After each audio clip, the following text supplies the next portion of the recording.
here with Hagen Snell and Ethan over at Running with the OPS Baseball. Boys, before we get into all of the exciting news that's going on right now as we're live, we got to mention our partner, Chinook Seedery.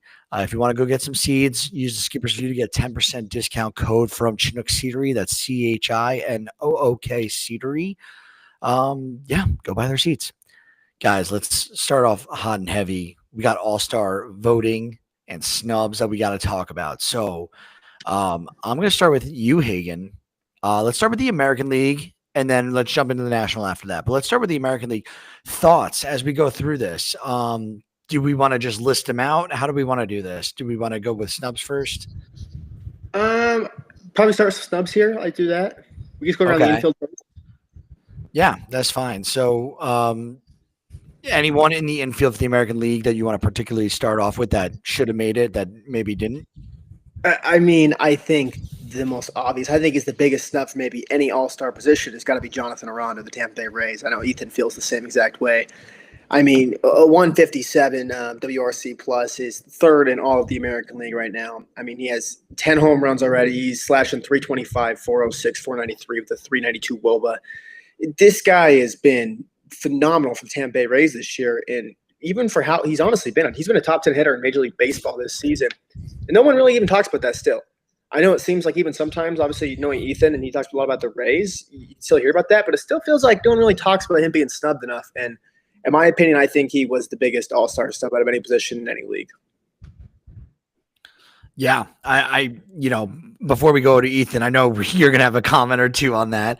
Aranda saved two of my fantasy leagues for me this year. He's been an absolute dog at the plate. And I think that's pretty big. And to be honest, I think Vlad Guerrero Jr., he's more of a household name, but usually you hear about guys more. And I feel like Vlad Guerrero Jr., even with the numbers, he's been kind of quiet this year. And maybe that's just my personal take on it. Ethan, what about you? Where are you at with the American League infield on snubs? I mean, Jonathan Aranda, I think going into last week was hitting 300 on every single pitch type. So there wasn't anything that you could throw this guy that you could possibly get him out with. Hitting the ball over the field, the hard hit profile is so elite with Jonathan Aranda. This guy was up there in barrel rate with guys like Shohei Ohtani and Aaron Judge last year. And he's finally just getting everyday playing time and finally putting it together. Kind of just to stick with the Rays, the fact that Brandon Lowe, in my opinion, is not an all-star, I think is also kind of criminal. 19 bombs, 50 RBIs, 274 average, 324 OBP, slugging close to 500 with a 130 WRC plus. I find it hard to believe that there's any second baseman in the American League that has been as productive as Brandon Lowe. I get Jackson Holliday's been pretty solid this year at 21 years old. He's finally finding himself. But I think Brandon Lowe and Jonathan Aranda not being all-star finalists, let alone right now being all-stars, is criminal at this rate.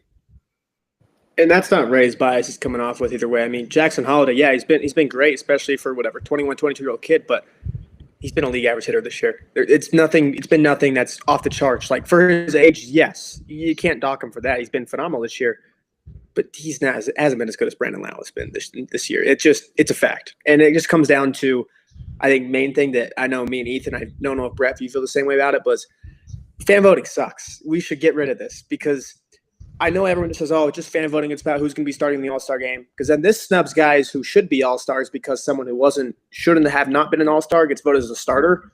This snubs guys, because when we look at guys when they get voted in for the Hall of Fame, they're going to say, oh, they're only a 6-time All-Star, whatever, should have been a 12 or whatever. Or a guy who was a 1-time All-Star, should have been a 5-time All-Star. People are voting on the Hall of Fame. They're looking at, hey, how many times were you an All-Star? And you have the power to put that in the fans' hands. I don't like that at all. I mean, yeah, if it's going to be at this rate, why even call it the All-Star game? And I know we'll probably get into it later, and I'm not trying to jump the gun, but Ronald Acuna Jr., as of last week, was the starter for an All-Star game. He played in 33 games. That's insane. Actually, you know who played 34 games, who was just above him? Austin Hayes. Is Austin Hayes an All-Star? No. I don't get how you could vote a guy in who's played at the time 33 games, a starter, over a guy like James Wood. I think it's ridiculous. Yeah, I think that's a valid point. I do want to call out, maybe not a snub, But Gleyber Torres, like, how about that? Like getting you didn't get paid by the Yanks, the team that you were brought up by. You won 2 All-Star games. I think it was a sophomore year. He had 38 bombs with the Yankees. He was one of the guys, and Dean will tell you, I made a dumb trade with him straight up for Rafael Devers with Gleyber Torres very early. And I'm a big believer in Torres. It's his 3rd All-Star game. This is huge for Detroit. It's huge for Gleyber Torres. I just want to shout out a little kudos to him because he's definitely, having a nice little season. And all you hear about is Detroit pitching. You don't really hear about Gleyber Torres. You hear about like Riley Green and I guess Torkelson's now not playing well again, but to start off the year, he was playing great. And you heard a lot about Torque, but you didn't about Gleyber. Especially when I think a lot of people didn't really like that signing for him, whatever it was, the 1 year, $18 million. I think there was a lot of people that were kind of confused on where he would do there, especially with that ballpark. They didn't really like it that much, at least myself. I was one of those guys that wasn't too fond of the deal where it was, hey, you're getting a bat in there, but was Gleyber really the right choice? And obviously it's been great for him so far. Yeah. Anyone else in the American League infield, or do we want to jump to the outfield for the American League? I'm good on the infield, but I think there's one obvious one in the outfield, and I think we all put it. Is there a teammate of Gleyber Torres? It's Byron Buxton. You're saying that he's not on there. He's not, no, and he should be starting in the All-Star game. Byron how is Javi? He's playing at an MVP level, and the fact that this guy's doing it, still leading, I think, in sprint speed at age 30 when he hasn't been consistently healthy in 3 years is simply amazing. And due to the fact that he's even close to 20 home runs right now, playing just healthy baseball. And I think you could say Jonathan Aranda is the biggest snub. Byron Buxton not being an AL starter, I think, is absolutely criminal right now. How is Javi Baez starting the outfield over Byron Buxton? Like it's a popularity vote. Like I know it's been a great story for Javier Baez, and I know I've been a Javier Baez hater this year. But great season. That's a great season far. It's nothing against him, but it's the fact that Byron Buxton's been the second or third best outfielder in the American League this year. I mean, he's second in WAR behind Aaron Judge. He's third in WRC plus behind Judge and Riley Green. He's second in stolen bases behind Luis Robert Jr. I mean, he's slashing 277, 342, 558. I mean, how do you not? He's having the best season of his career right now, and he's playing almost every single day. Yeah, Byron Buxton, let alone just American League. 2 days ago, Byron Buxton is projected to be the 10th most valuable F4 player in all of Major League Baseball, let alone just the AL. I think that's insane that a guy that's been arguably a top 10 player to start the year is not starting and representing the American League, and especially a team that he represents in the Minnesota Twins. Yeah, I'm a little upset about that actually. Buxton's been saving my butt in fantasy as well this year. But needless to say, American League, outside of that, I think everything else is pretty good. Like we knew Judge was going to be there. We knew Riley Green had a fair chance to be an all-star. I don't really have that many more tips with the American League. Let's jump to the National League and start with their infield. So I actually think there's one pretty obvious one that is kind of a joke, and it stinks because I really like the guy. And I think Freddie Freeman kind of won a popularity contest over Pete Alonso this year for the All-Star game. I don't know about you guys. Like, I'm not, Freddie Freeman, he's been a keeper for me in a keeper league in fantasy for like the last 4 or 5 years. I love the guy. He's not playing at an all-star level compared to Pete Alonso. And needless to say, over Peter Alonso at this point. Yeah, I mean, I think the main thing is just, I looked at it a few weeks ago with Toby, and at that rate, Pete Alonso was slugging at a higher rate. He had played in more games because a lot of people forget that Freddie Freeman was out for, I think, almost a 2-week period with some sort of injury. So, and granted, I think Freddie Freeman's having one of the most underrated seasons of baseball this year. I mean, he's an all-star finalist, but if you really look into his numbers, he's putting together an unbelievable year, and some of the rates are career highs. But I think you got to give it to Pete Alonso just for the fact that he's played in more games. The power numbers are more, and I know that the all-star ballot, all you're really seeing is home runs, RBIs, and OPS. And I think you just have to give it to a guy like Pete Alonso, especially what he's done with the Mets this year. A guy that was criminally disrespected in the offseason as well.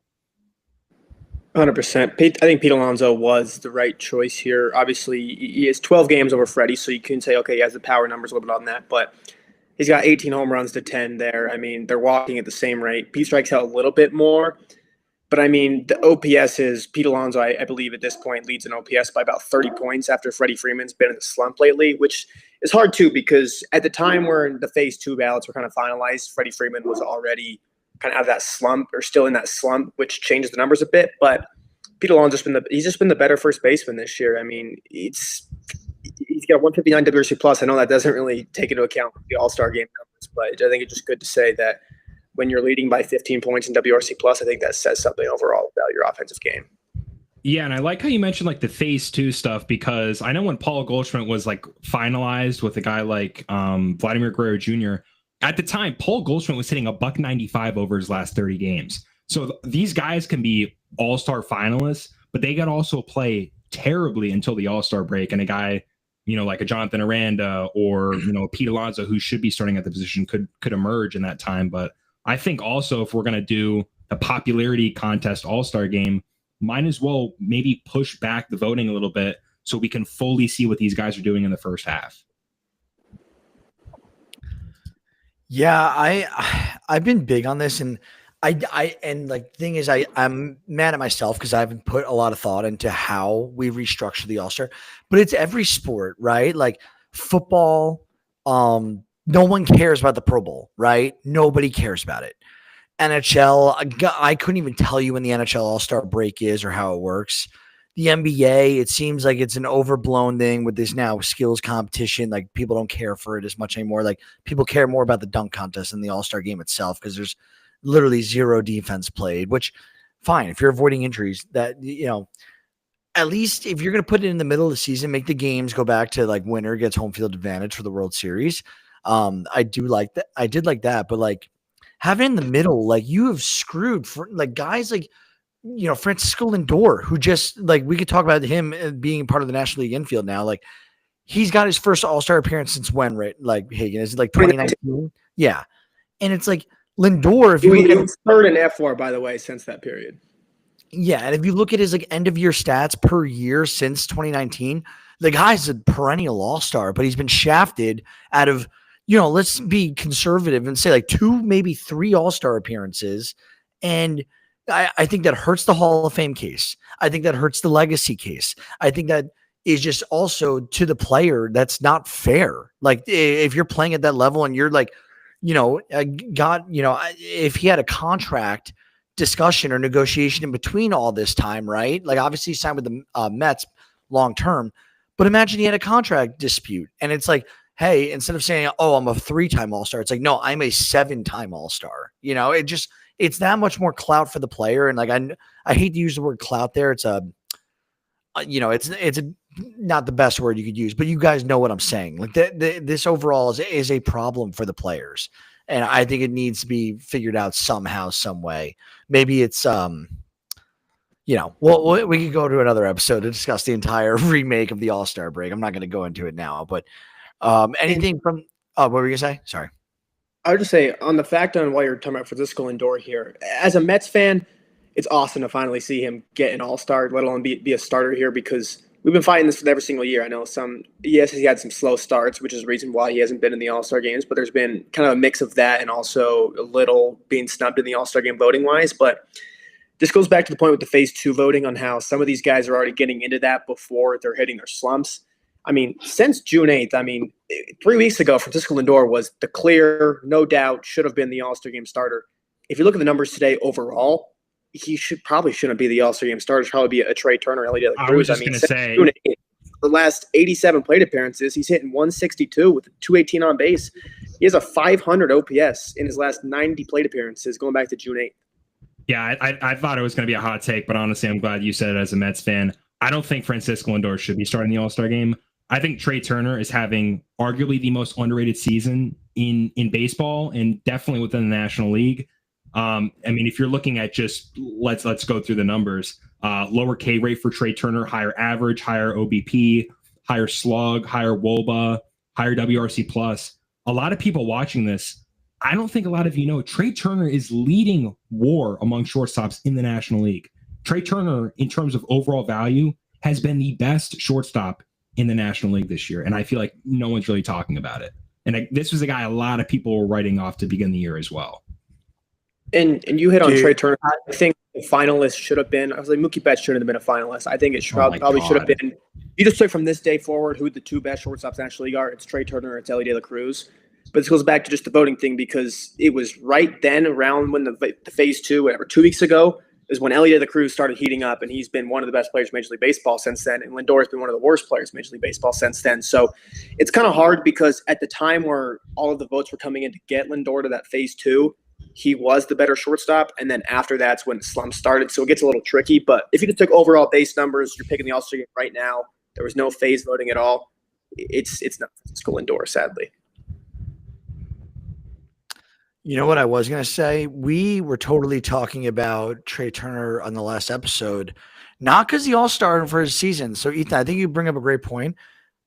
He's been so under-talked about. And, to be fair, I just haven't, fairly kept up with Trey Turner.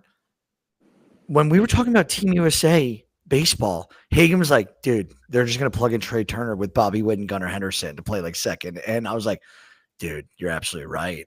Trey Turner's playing at that level where he should be starting on Team USA. It was kind of mind opening. But yeah, I think that's a great point from both you guys. So, is there anything else in the National League snubs that we want to talk about, or are we all good for the hitting portion of this right now? I was at work all day. I don't know. I don't know if was James Wood starting or no. He wasn't even in phase 2 voting, so he didn't even have the chance. No, it's Kyle Tucker, PCA, and Ronald Acuna Jr. Well, I think we touched on Ronald Acuna Jr. The fact that he's even considered playing less than 40 games is ridiculous. I think that is criminal at this rate. I think you could say the same thing with a guy like Alex Bregman, who's been out for over a month at this point. It just makes no sense to me. But the fact that James Wood, probably the most talented 22-year-old we have seen in numerous decades, is going out there with 22 bombs, 65 RBIs before the All-Star break. James Wood could have 70 RBIs going into the second half with a 155 WRC plus. It makes no sense how this guy is not an All-Star. And if it really is a popularity thing, growing the game, I get growing the game. Ronald Acuna Jr. is going out there. He's simply, you could argue, top 3 most talented player in the game. Why don't you throw at a guy like James Wood, who just got intentionally walked 4 times, by the way, first player since Barry Bonds to do that, to represent your game and to grow the game, because he's been one of the most electric players in Major League Baseball this year. I mean, James Wood, the MLB just released their new MVP voting. He was 5th on there in the National League. And it just sucks that he didn't even have the chance to make it in there to have a chance to start because he wasn't in that phase 2 voting. But my biggest issue here in anything is it is utter bullshit that Ronald Acuna Jr. is starting this All-Star game. He should not be starting. If you play less than 50% of your games, I don't care if you're doing what Aaron Judge did. If you don't play 50% of the games, you should not be an All-Star game starter. I mean, I pulled this up. Since Ronald Acuna Jr. has came back, him and Juan Soto are 2 plate appearance difference. The OPS is not that different. Acuna's got him by 40 points. The WRC plus by 10 if you want to go that way. Acuna's got 0.5 F4 on him. But also, Acuna, it plays center field. He has a positional value higher than Juan Soto there. You cannot tell me, yes, Acuna's been better since he came back from Soto, slightly. But you're telling me you're taking that over the previous 40 games of that Juan Soto was giving you before that? That's stupid to me. And I'm saying Soto here just because of, honestly, he was one of those phase 2 voting guys where it should be James Wood in that 3rd outfield spot. It should be Kyle Tucker, Pete Armstrong, and James Wood, in my opinion. But if you're just going to take the Pajes, Teoscar Hernandez, and Soto with the 3 left available, it should have been Juan Soto, in my opinion. The fact that Teoscar Hernandez is an All-Star is unbelievable. I think there could be a total podcast episode on just the guys that have put up better seasons than Teoscar Hernandez, because I like the Mookie Betts thing. I kind of get because it's Mookie Betts, but Teoscar Hernandez, there was that large of a percentage of people that were voting Teoscar Hernandez into the All-Star game. That is unbelievable to me. It's insane how high up there he is. I mean, Teoscar Hernandez, he's a great player, yeah, but he's 16th. I know WRC plus isn't the number put on there, but just to give you overall aspect of his game, Sal Frelick, Alec Burleson, TJ Friedel, Gavin Sheets, Heliot Ramos have higher WRC pluses than Teoscar Hernandez. Like that was the one that I just didn't get. Kyle Stowers has a higher WRC plus than Teoscar Hernandez. Kyle Stowers was getting no love by 30 points. By 30 points. It makes no sense to me. To put into perspective too, you mentioned all the names above him. The guys with, I guess, a similar range, Nicholas Castellanos, WRC plus is 1 point below Teoscar Hernandez. Do you think Nicholas Castellanos deserves to be an All-Star this year? No way. Jordan Beck. I dropped him in fantasy like 3 weeks ago. I think Teoscar Hernandez being an All-Star, that might be the craziest one up there with Mookie Betts. I get the Dodger market, I get all that, but I mean, it's almost disrespectful. And I get some of these guys are, I just want to win. I don't care about the accolades, the All-Star stuff. I think that's total bullshit. I think some of these guys that have worked their ass off, especially for a guy like Jonathan Aranda, who would be representing his country of Mexico, that means a lot to the fans. It means a lot to their country. And I could talk all day long about how Teoscar Hernandez is Sal Frelick has a higher WRC plus than Teoscar Hernandez. And when it comes down to it too, if it's even like a tie, like in my mind, if it's a tie between two guys, like let's say it was the last All-Star spot between, let's say, a Sal Frelick and Teoscar Hernandez, I want to give it more to a guy like a Sal Frelick who's having one of his better years of his career, who's not going to be a 5-time All-Star like Teoscar Hernandez is going to be in his career. Which I know then you're snubbing him or whatever when he's at the end of his career and talking about the All-Star. So I'm contradicting myself as earlier, but if it's tied, you got to give it to the dude who's having the career year and who's not going to be an All-Star very often, I feel like. I mean, Teoscar Hernandez has 0.6 F4. Mike Yastrzemski, a guy that is a maybe number 5 or 6 bat on the San Francisco Giants, is doubled his overall value. That's insane to me, dude.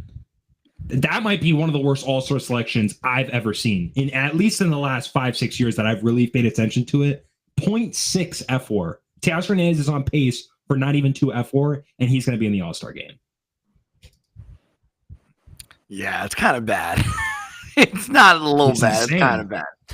It is. But you know what the thing, I do like Teoscar. I do like him like as a player. So it's like, if it was like someone I didn't like, like if it was Jarren Duran or something like that, I would be like shitty about it. But not that I don't like Duran's game. I just, I've expressed this before. I feel like he's just a head case. But outside of that, I don't really have any more like shocking takeaways from the All-Star snubs and, All-Star, guys who made it. I do have my gripe with the way the system's set up that it's halfway through the season, even though it's kind of gotta be, but I don't know. Outside of that, let's talk about a guy who is, lightning in a bottle and, all-star caliber pitcher here, Zach Wheeler for the Philadelphia Phillies. He has been on an absolute tear in the month of June. He went 2-1 with a .58 ERA over 5 starts since 1912. He's the fourth Phillies pitcher to post a .6 ERA or under with 30 or more innings pitched in a month. Cliff Lee's done this, Tommy Green and Lee Meadows. That's really, great stuff for Zach Wheeler. He also finished the month with a 35% strikeout rate in 31 innings. There's only been 8 pitchers since 2005 to do that, and with below a 1 ERA, and that's Chris Sale, Blake Snell, Tarek Skubal, Jacob deGrom, Kevin Gausman. Max Scherzer's done it twice. Clayton Kershaw has done it 3 times, and CC Sabathia. Bunch of Hall of Famers, bunch of All-Stars, and Tarek Skubal, he's a superstar, like current day, so really, really great names to be with, and then there's Gausman as well, who's also an incredible pitcher. So guys, let's talk about Wheeler. He's 5th amongst all pitchers this season with F4 with 3.4 on the year. How do we want to phrase this? Do you think Zach Wheeler is one of the more disrespected pitchers in baseball? I feel like his name does not come up enough when we talk about best pitchers in the league. I've said it 3 times. Zach Wheeler is the Jose Ramirez of pitchers. The guy that if there wasn't a true, I guess, put away player like for Cal Raleigh's stance, if Aaron Judge wasn't playing this year, Cal Raleigh would easily be the MVP this year. If there wasn't some of those pitchers in the National League, like a freak Sandy year, or just some of those other guys, Zach Wheeler, I think maybe you guys would agree, would have at least 2 Cy Youngs at this point. And I think with the recent outing of Paul Skeens, I think Zach Wheeler's probably the Cy Young frontrunner, in my opinion. This guy, I think over his last 7 starts, had an ERA below 1.5. He's just been simply one of the most dominant pitchers in Major League Baseball. And I think this is finally the year where Zach Wheeler is going to capture the Cy Young. His stuff is unbelievable. This is a guy that can get you out in multiple different ways. Great feel of his pitches, great feel for the zone. And it's just simply one of the most dominant pitchers we've seen in our generation. But yeah, I agree. He doesn't get talked about enough as much as he should be because he's just simply that good. I mean, ever since he's gotten to Philadelphia, that first year was that COVID season. He's thrown 936 innings since then. If you take away the COVID year, the lowest he's thrown in the season, disregarding this year, is 153 in 2022. But this guy has a 2.86 ERA and a 2.91 FIP over that time period with a 29.8 B WAR there. I believe that leads all pitchers in that span.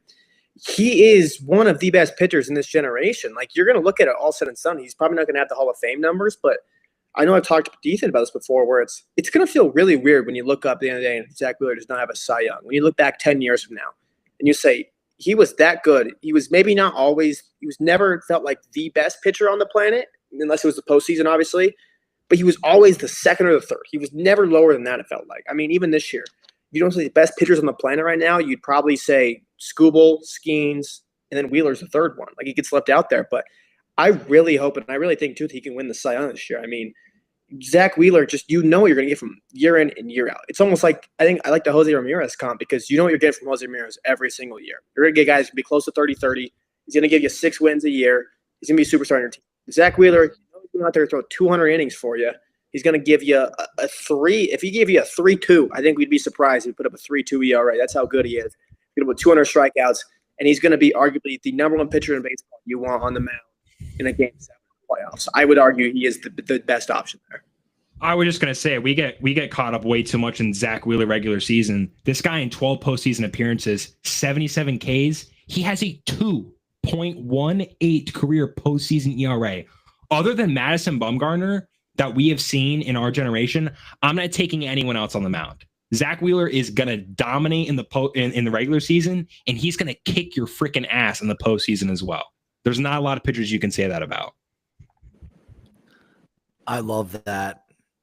And this just goes to show again. And one thing I've said on this podcast for a lot is I think people just do not understand outside of baseball. People, like the general public, does not understand the level of depth that Major League Baseball has in terms of talent right now.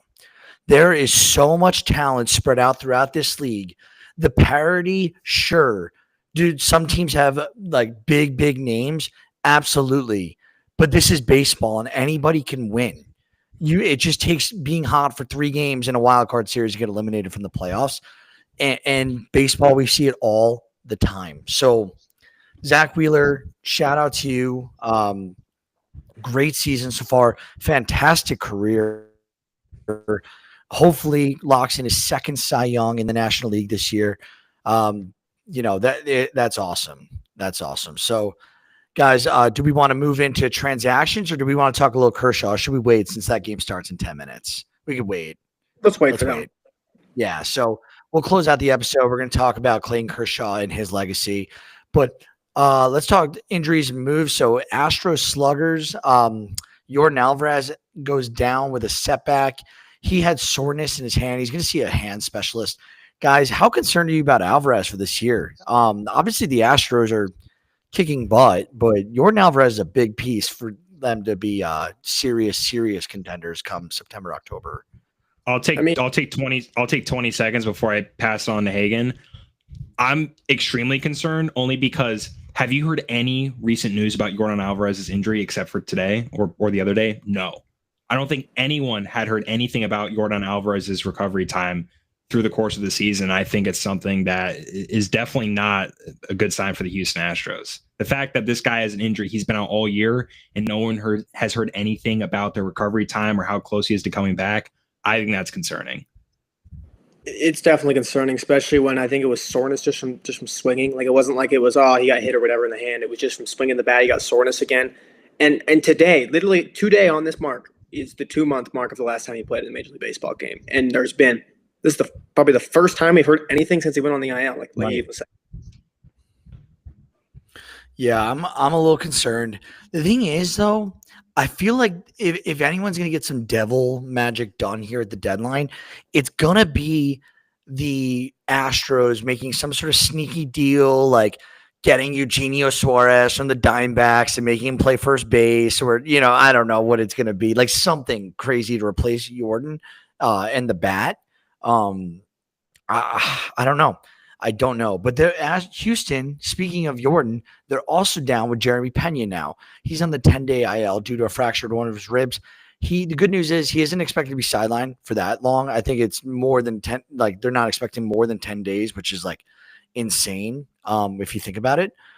So this all depends how he responds to treatment and his pain tolerance here. But hopefully he comes back sooner rather than later. This is not good for Baltimore, not because of the, what the injury is. It's back tightness in lower back for Zach Eflin. He's put on the 15-day IL. It's bad because I just wrote an article about 3 sellers and 3 buyers. The Orioles, I'm already saying they should be selling. They have young, controllable assets. It's not their year. They fudged up by not going after more depth in the starting pitching department, as well as like the hitting hasn't been great. I think they need to regroup. I think they need to restructure and figure out how they want to attack the next, 2, 3 to 5 years with all those young, controllable players. But yeah, Eflin was a key piece, I think, for them to ship off to another team. Guys, do you think that, Eflin's going to be able to get back in time to maybe have a start or two look sharp, and then the Orioles could sell on a high? I'm not sure exactly. I mean, I think that's the best case scenario. You could help get him back, and then you're hoping it goes good, has a good start or two. But I think teams would trust. You kind of know who Zach Eflin is at this point. That you would say, even if he has, let's say, kind of not a great start, but he goes out there, gets whatever 5 and 4 runs, whatever it is, you'll still think into him. But the thing for me that just stands out here is this is the 14th man now on the Orioles injured list, which I believe ties Major League Baseball for the lead right now with the Mets. It's hard. I know we give the Orioles a lot of shit here, and we have since pretty much day one, but it's hard to really do anything when you have 14 guys on the injured list. I mean, if I'm the Orioles, I'm 100% moving Eflin, just because I'm pretty sure that they're getting Kyle Bradish and Grayson Rodriguez back at some point. So if you ship Eflin out, you're automatically getting 2 arms that are, in my opinion, way better than Zach Eflin, especially in Grayson's case, just being a lot younger with better stuff, higher upside. I think it's a no-brainer. I think you get as much value from Eflin as you can. You get a piece that could definitely help your team more, especially when you're getting guys kind of coming back, kind of the same situation with the Rays, with probably Zach Littell and Joe Boyle around the trade deadline this year. But I think if you're the Orioles, you have to move a guy like Zach Eflin.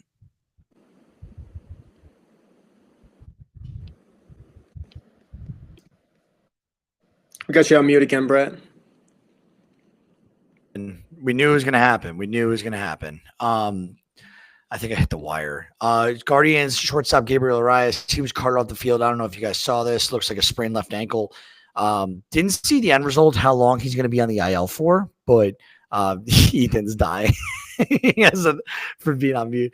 But hopefully he comes back sooner rather than later. I don't know the severity of that injury. Marcus Stroman was activated. Got a win for the Yankees from his leg injury that he's been dealing with, the inflammation of his right knee. He's been out since mid-April, so been a long time, and was able to come back. And given, yes, it was the Athletics, he did get a W, so good to see that. The Tigers, they placed Kerry Carpenter on the 10-day IL due to a hamstring issue. Josh Young for the Texas Rangers was sent to AAA. That is not what you want to see. I was so shocked when I saw that. That was, I think, a lot of people too. If you go to the comments on MLB Deadline or trade rumors, I think everyone is just as shocked as we were about it. Granted, he's been playing really bad recently, but this guy was like a top 10 third baseman like a year and a half ago. Yeah. Just like where he was, the way he was talked about as a prospect, like, and then he, looked great. Bunch of injuries, obviously, but still, I just expected more out of Young at this point, and it is shocking. We'll see how he plays it out down there. But Hagen, were you taken back by this one, or?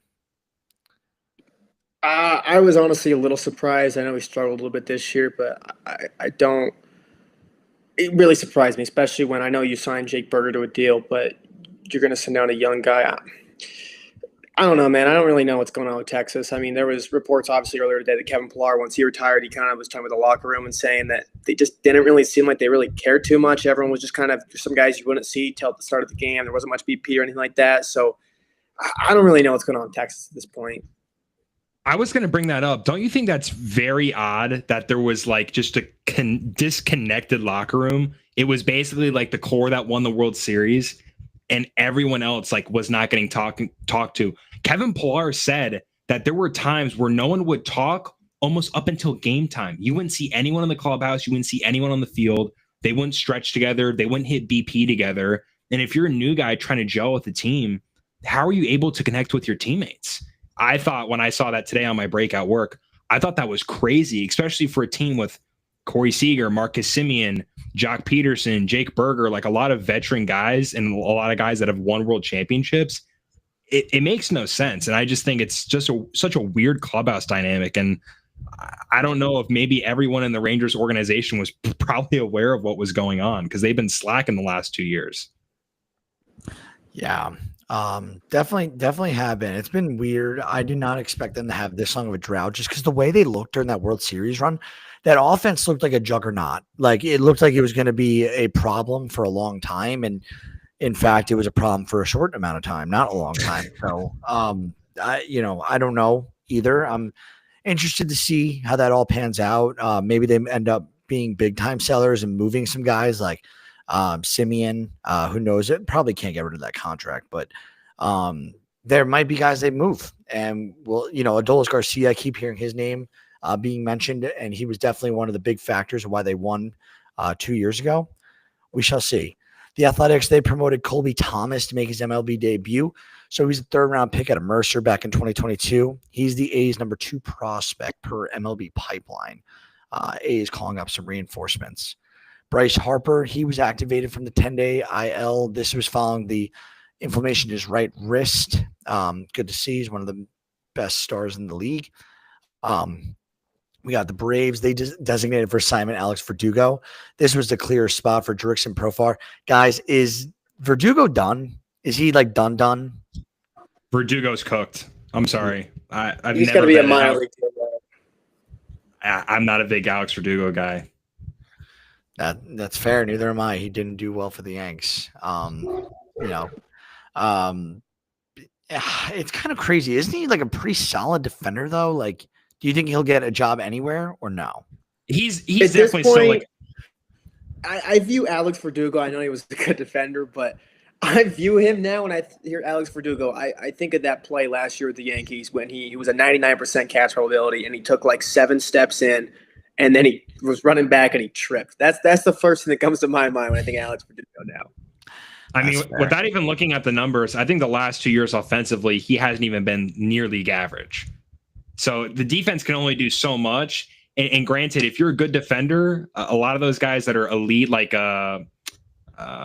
Christian Pache for the Phillies, played a little bit with the A's. If you're a center fielder and good defensively and you have no offensive value, that's different. But if you're playing left field and you're a defensive left field specialist, there's only so much room that you could truly have unless you have a pretty solid ability to go out there and play center field on a regular basis.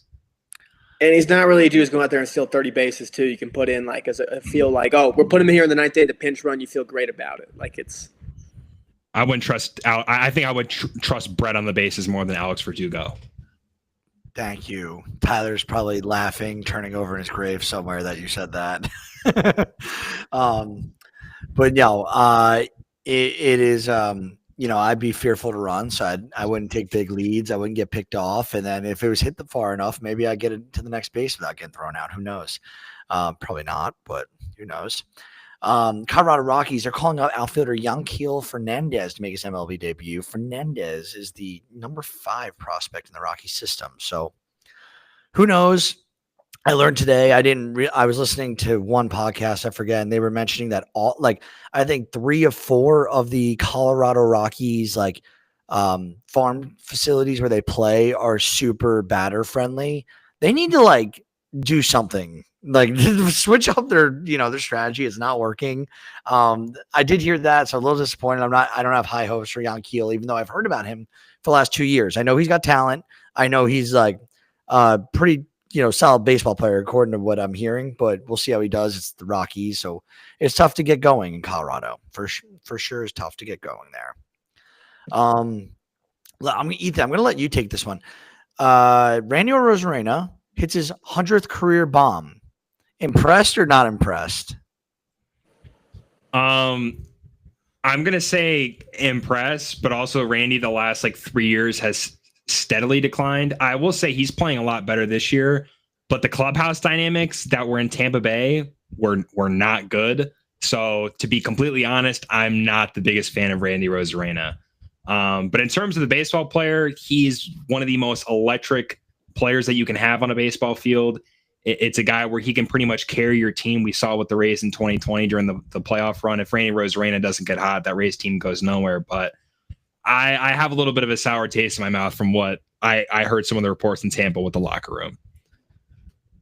Yeah, I'm not impressed either. I feel like all we've heard about is Randy Arozarena being this great ball player for the last 5-6 years. And I'm he's only had a career 100 home runs at this point.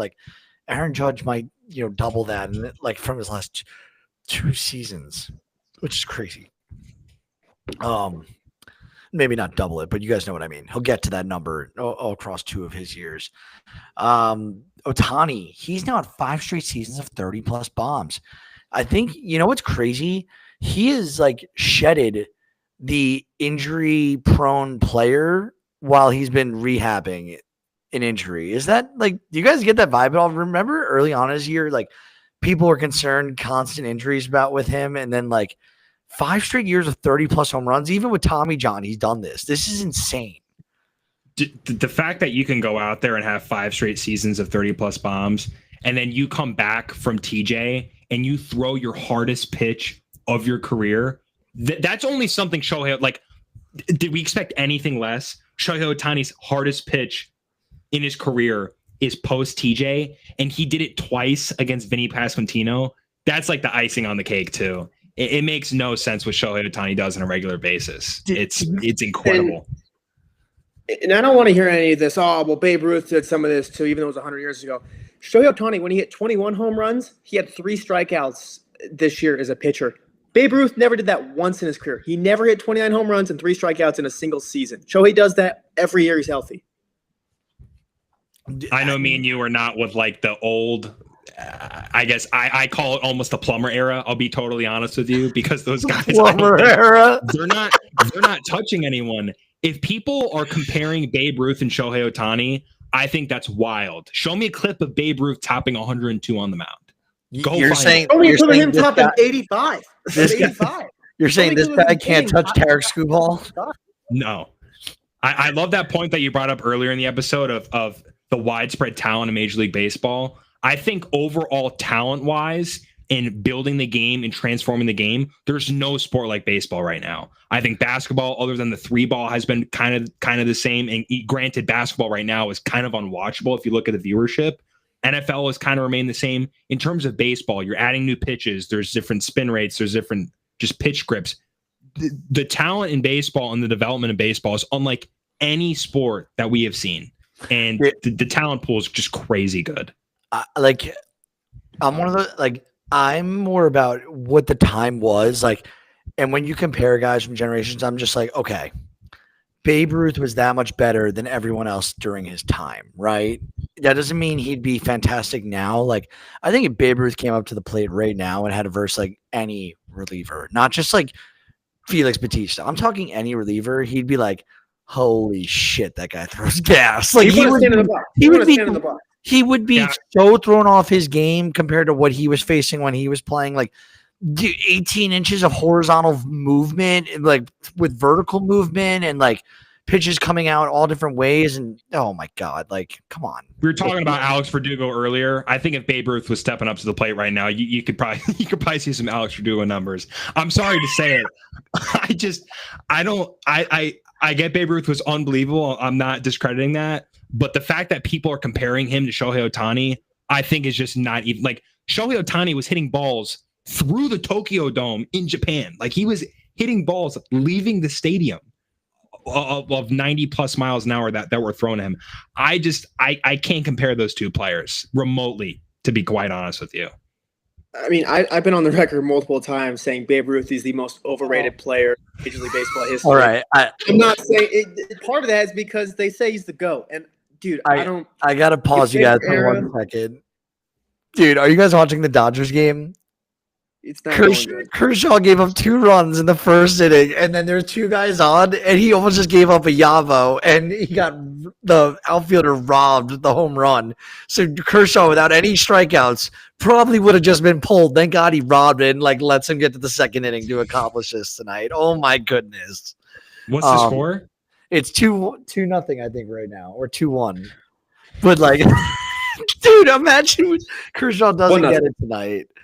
Let me wrap these up real quickly just so we could talk about Kershaw, because I definitely we got to go in on Clayton. So one of Indiana's finest, Tucker Barnhart, he's a 2-time Gold Glove winner. He retired this week. Same with Kevin Pillar and Whit Merrifield. So some staple players from teams of the last decade we're seeing all retire this week. I saw that the San Francisco Giants, they picked up the 2026 option on Bob Melvin. I think that's good. Shows, that vote of confidence in the San Francisco staff right now. And I think Posey's trying to make an aggressive push and keep everything intact to make a competitor. I saw also, did you guys see the whole Dennis Santana thing with attacking the fan? Did you guys see this video? So he got his 4-game suspension reduced to 3 by the MLB. What do you guys think of the suspension and, what Santana did and what happened there? Why are you trying to punch a fan? Like, I get that. Obviously, I didn't hear what he was saying before. He could have said some outlandish stuff. I understand that. But I think you have to know, as a Major League Baseball player, you can't be swinging. Like, it wasn't even like the dude was right there in front of me swung.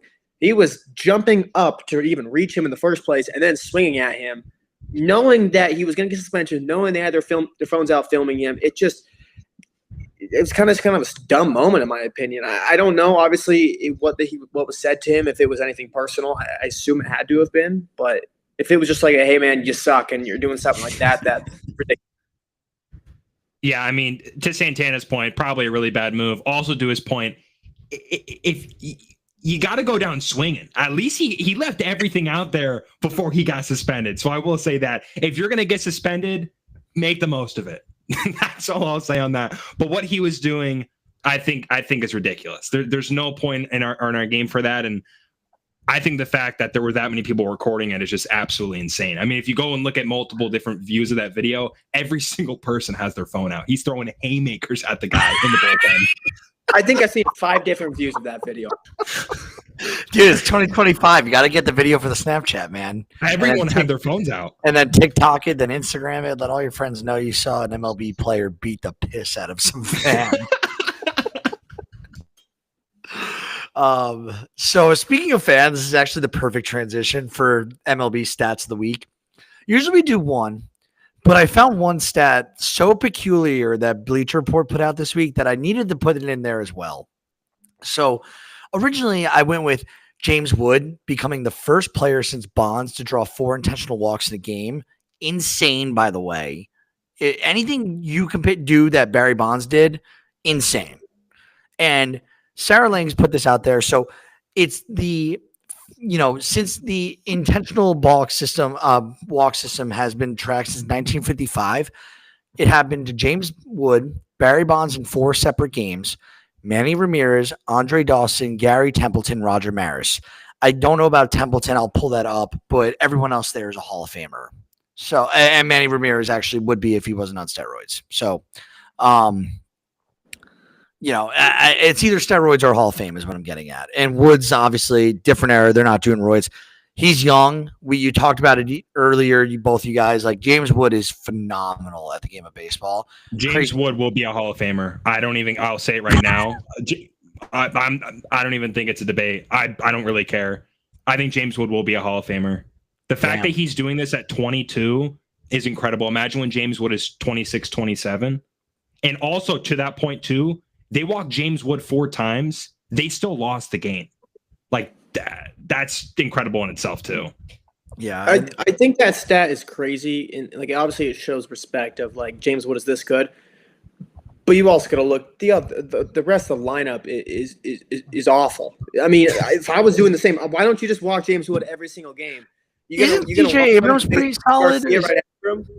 CJ Abrams has been pretty good, and and hopefully Dylan Cruz takes off. But still, like I don't want to take away from Woods, but that is a sign of respect. 4 intentional walks in one game. That's insane. That'd be annoying if I was the batter. If like you really want to get a hit, it's like God damn. There's a reason why it hasn't happened since Barry Bonds, who's the greatest player or greatest hitter of all time. Yeah. So this is the peculiar stat, and this has to do with fans. So on Monday night this week, for the 5th time in 4 seasons, the same Diamondbacks fan has interfered with a potential home run ball. On Tuesday, the Diamondbacks announced he was banned from Chase Field for the rest of the season. This is according to Bleacher Report. If he's interfered with multiple balls, aren't these people banned for life? What's going on here? Like, guys. No, I know. The fact that that's happened that many times and he's still allowed to go there is crazy. The only other guy I can think of rivaling that is Zach Campbell. And I think he's now banned from every single stadium, but I don't know who that is. Who is that? The ball hawk. Do you know who Zach Campbell is?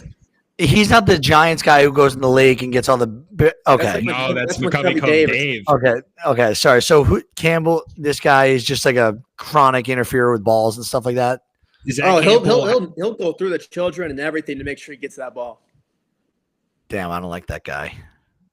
Not a lot of people. I will give him credit though. He definitely stands what he believes on, which I give him credit to that. But yeah, the fact that you can go to that many Diamondbacks games and interfere with that many baseballs is crazy. And I don't know if you've actually seen the clips of him doing it prior. Every single one of them was like 2 of them. He clearly like reached into the field of play to try and get the ball.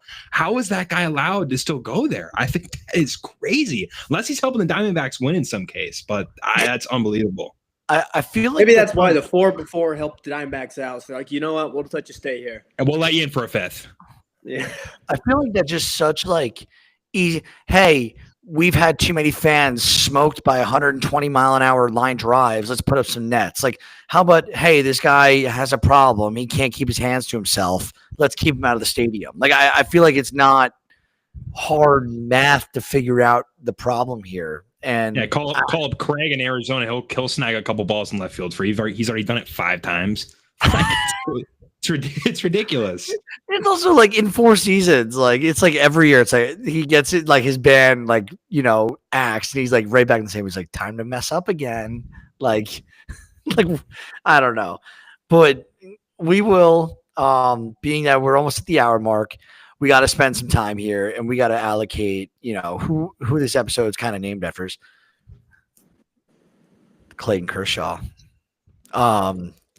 Hagen, you made a jersey switch. It was Trout in the background. Now we got Kershaw. Is that signed, that jersey? Yes, indeed it is. Hell yeah. Guys, I'll let you start about Clayton Kershaw. He's obviously had 2,997 career strikeouts. He's done this in 18 years. I'm actually like writing a blog as we go about Clayton Kershaw. Do you guys know how many people are in the 3,000 strikeout club? 19. That's correct. Do you know how many have done it in in under 20 years? 20 seasons, I should say. 6. And that would be including Kershaw. That's insane. The only person who's done it in less than 18 is Bob Gibson. Is CC on that list? CC is number 18 on the list, but he's done it in 19 years. Point is, Clayton Kershaw is about to do this. Sub 20 years, he'll be the 6th guy ever to do this out of the 20 guys who have achieved this, massive. This is the Mount Everest of pitching accolades, I think, like summiting Mount Everest, hitting 3,000 strikeouts. Guys, he's been dominating this league since as long as I can remember. I love Clayton Kershaw. I did not know. Fun fact, I did not know him and Stafford were like best friends until like 3 years ago. But he's been a staple in this league since the massive financial recession, like in 2008. They made movies about that time period. Like they've made movies about stuff that's gone on between when he started baseball and right now. There's been, Brexit was a massive thing during Clayton Kershaw's time as a major league pitcher. The Queen died of England during Clayton Kershaw's reign as a pitcher. Like so many things around the world have happened while Clayton Kershaw has been dominating. Hagen, what are your thoughts on Kershaw overall? Like, best of our time? I mean, I think it's hard. You can kind of pick and choose your favorite there between the Verlander, Scherzer, and Kershaw. Obviously, a guy like DeGrom, I would say peak argue is up there, but he doesn't have the longevity. You're just looking. If you're looking at Kershaw, you can argue. I think, especially as a left-hander. I mean, you could argue Kershaw as a top. I mean, you can make the argument honestly he's the best left-handed pitcher of all time. If you want to say, especially with the hitters he's faced now in today's game and everything like that, he's going to become the 4th left-handed pitcher ever to reach 3,000 strikeouts. I mean, even too, I was looking at this earlier. He's going to become the 5th starting pitcher ever, joining Bob Gibson, Pedro Martinez, Walter Johnson, and Tom Seaver to have 3,000 strikeouts and a sub-3 ERA in their entire career. That is pure dominance. I mean, every single year, everyone checks the base reference page. I bet that's going to be popping tonight. But you look at it, and it's like even when he has it seems like Kershaw's been able to retire for like 3 years now, where it's going to be one more year, it's going to be one more year. He comes out and he gives you a sub-3 every single year. It's truly incredible, and it's been an honor to really watch Clayton Kershaw, have him grow up, being able to watch him as I'm growing up, being arguably the best left-handed pitcher of all time, be on a winning franchise out there, stay with one team too for his entire career. That actually means a lot to me as well, because you don't see that very often nowadays. I don't know if you can really put into words how good and the career Clayton Kershaw has had. It's a really cool moment to see this because, I mean, I don't really know how often – you don't really see this very often. I mean, this could be the 20th player ever to reach 3,000 strikeouts. I mean, this is stuff that you could be telling your grandkids about 4 years from now. Ethan, I'll turn to you about Kershaw. Yeah, I mean, I know Hagen and I think we both agree that Jacob deGrom is the most talented in terms of pure talent, what he's able to do with the baseball, talented pitcher we've seen in our generation. I think Clayton Kershaw overall is the best pitcher we've seen in our generation. Granted, postseason stats aside, this guy's won MVP, Triple Crown, World Series champion, 5-time ERA title, Roberto Clemente Award, three-time Cy Young, 10-time All-Star. Oh, like maybe he has a Gold Glove too. Anything that you can accomplish as a pitcher, Clayton Kershaw has done it, and now he's about to accomplish something that only a handful of guys have ever accomplished in Major League Baseball, and that's striking out 3,000 batters. I was actually thinking about that on the way driving home. Could you imagine striking out he struck out 3,000 batters? That is unbelievable to just think about. Absurd. Like, imagine watching a YouTube video of that, just like every strikeout, like the last pitch of it. It would be hours long of him just destroying professional hitters for years. Even to his point, too, it's like, how many times Clayton Kershaw, especially the last 2 years when people are like, oh, he's hanging it up. Clayton Kershaw's not coming back. Time after time again, this guy continues to come back and play Major League Baseball. And even in the years where he's came back towards the later part of his career, he's still been pretty solid. 2022, 2.28 ERA. 2023, 2.46. Like, it's unbelievable that this guy 2 or 3 years ago removed from having 2 sub-2.5 ERA seasons. It's unthinkable what this guy has done. And this was a guy that at one point did have a decently high velo fastball, but he's turned into a completely different pitcher over the last 5-6 years. What Clayton Kershaw has been able to do in his career is just nothing short of spectacular. Like I said, you can argue DeGrom is the most talented pitcher of all time. I still think accolades what he's been able to do. Clayton Kershaw is the best pitcher that I've seen in my generation. And I know I was a DeGrom guy, but I mean, you can't deny over the full course of the career, you're taking Kershaw any day. You're not even DeGrom's not even a consideration in that point. But when you look at it too, there's over 20,000 players who have played in Major League Baseball. The Cy Young was established in 1956. Only 11 people have won the Cy Young and the MVP in the same season, and Clayton Kershaw is one of them. That is how rare of a player we have been able to witness. It's truly insane, especially too. I mean, you talk about all these accolades and how many guys you look at these 3,000 strikeout guys, all the guys he's up there with, and all these stats. A lot of them were playing bumps, like me and Ethan were talking about in the Plummer era. If you look at there's some Plummer era merchants in there. Like good players, you could argue Kershaw is one of the. I mean, he obviously is one of the best pitchers of all time, but just with the type of hitters he's faced, I think you push him up there a little bit more. You give him a bump even with the guys who have numbers over him. I think so. I think 100%. I think you can even a guy like CC Sabathia too. Like, I think he's out of the six that you mentioned that has to. Yeah, I think, yeah, you got to give credit to especially a guy like Kershaw with the type of hitters that, he's been able to face. Granted, that's probably a question that he'll probably get asked a lot when he retires is how would you have, played against Shohei Ohtani if you were able to face him on a regular basis? But what Clayton Kershaw has been able to do with the baseball in his hands is just simply remarkable. Yeah, and that slider helped his career longevity as well. Yeah. I mean, like I said, the last about it, about how he added it because he was like, hey man, he has someone else besides the curveball here. It was insane. That slider cutter combo he rocks now, it's beautiful to watch. I've never seen a more beautiful. If you look at the first 11 years of his career and you look like the last 5 to 7, it's a totally different type of pitcher. And the fact that he was still, like I said, 2 or 3 years removed from having 2 sub 2.5 ERA seasons is crazy when this guy was considering retirement. Like, people didn't even think this guy was coming back, let alone posting fantastic numbers. Like, it's remarkable what this guy's been able to do. Yeah. I think, there's not much more we could say about Clayton Kershaw. Like, we can go on for hours talking about this guy. Great dude. I don't really know, unless you're a National League West, fan of the Giants or the Padres or something like that, that you could dislike this guy. Like, everything about him is cool. Like, Texas, lefty, seems like a bro. Like, honestly, just delivers.